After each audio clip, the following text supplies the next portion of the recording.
Hello there, people of the internet. Interesting question that I got from an elderly gentleman who was very bound and determined to prove that nobody needed an AR-15. And he asked me, hey, why would I get an AR-15? And that's whenever it sparked. And I was like, man, that's a great idea for a video topic. Why someone would want to get an AR-15. So the AR-15s in question that we're talking about, these are the semi-autos for any YouTuber viewer watching.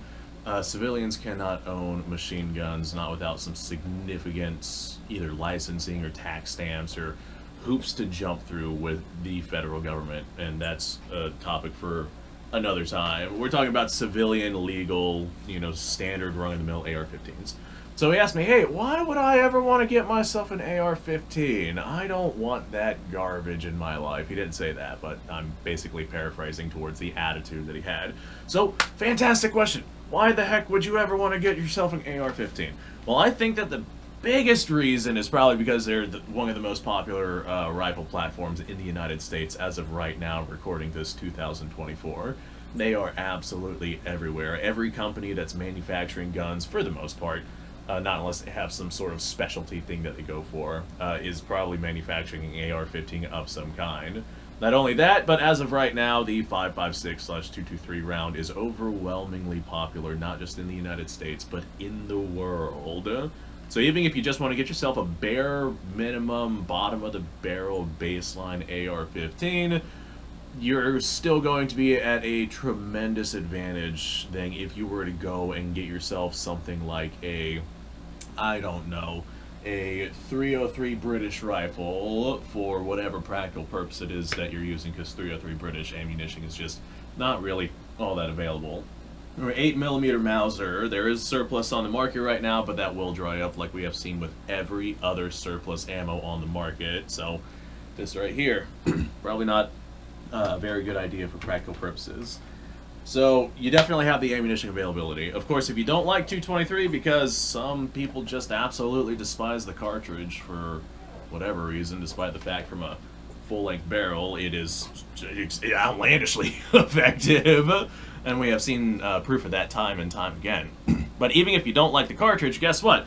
There's two little pins on this rifle that I can't show you guys because it's against YouTube community guidelines. Take note, YouTuber viewer that I'm sure is watching this right now. I am not disassembling this gun, so I am not breaking any of your rules. But there's two little pins on this thing, and then the upper receiver comes off, and then you can put on whatever upper receiver for whatever caliber it is that you want. Like, for example, on this lower receiver, like a really, really easy swap, I wouldn't even have to swap out the upper or the bolt or anything like that. I could literally just swap out the barrel for like a 300 Blackout if I wanted a 30 caliber round.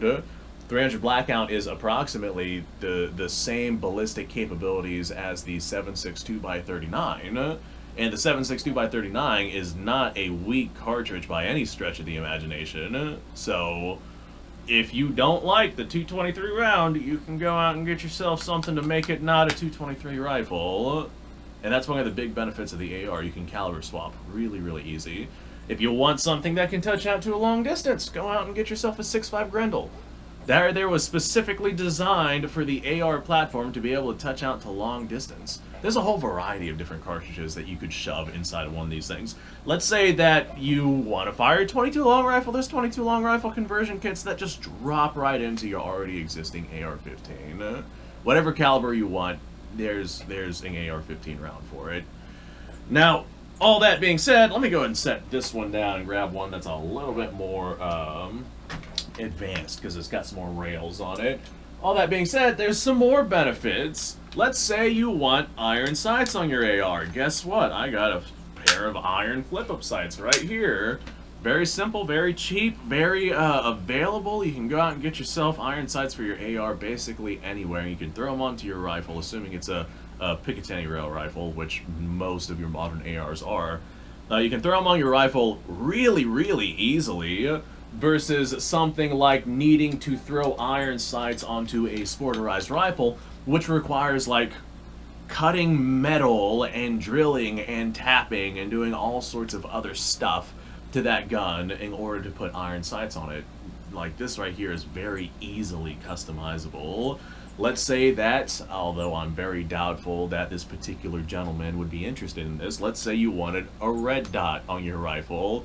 Picatinny rail, easy to just drop one on. Let's say you wanted a 3x9 scope. Picatinny rail, easy to just drop one on. My particular case, I got a red dot with a magnifier, so I got the best of both worlds. This right here is actually a really good little setup, and I really like it a lot.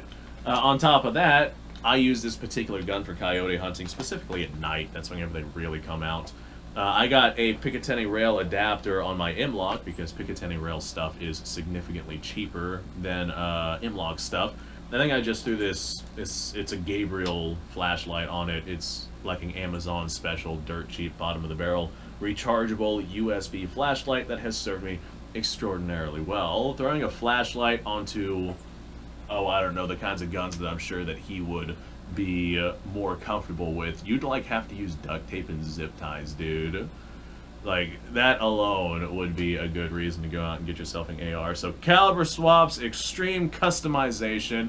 Your AR platforms are typically going to be like an intermediate cartridge, meaning you're not going to be firing a full power cartridge. Whether you're going with 300 Blackout, there's 7.62x39 ARs out there. If you're going with 5.56, I guess 6.5 Grendel would also fall into that category, along with basically all of your other AR15 calibers out there. They would all be basically considered intermediates by the standards of what a full-powered rifle cartridge is. However, if you don't want an intermediate cartridge and you're like, I don't want that weak garbage, get out of here. Go out and get yourself an AR-10. You get all the same customizable options, and you also get to enjoy your 308. Or even they got options out there that are similar to an AR-10 that are chambered in 30-06. So, like an H-car or something like that have all the customizable options still chambered in your favorite cartridge. So if you're a 30-06 guy and you don't want anything less than that, then by all means, there's an option for you. But this right here is just such a good universal do-everything rifle that can be set up for a vast variety of situations really, really easily. Like, really, really easily.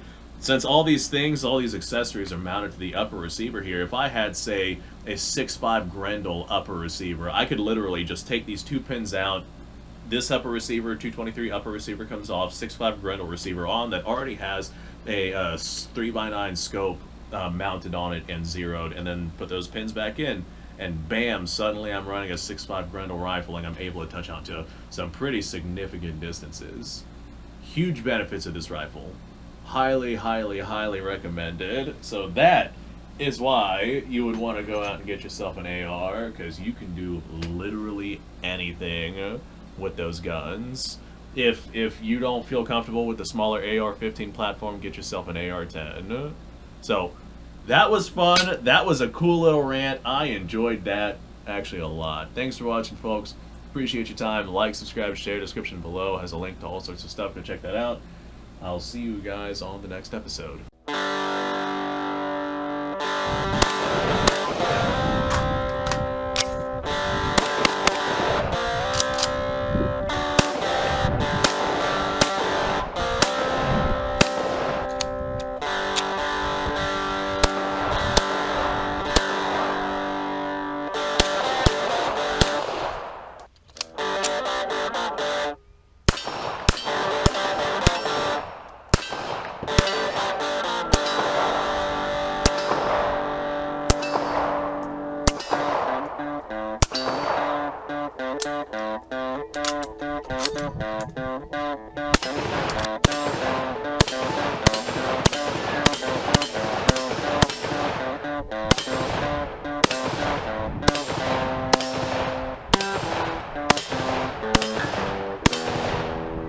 Been a little while since I've done this.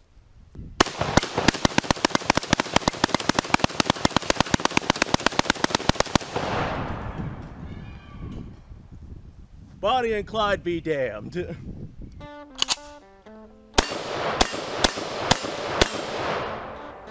Poor man's Garen.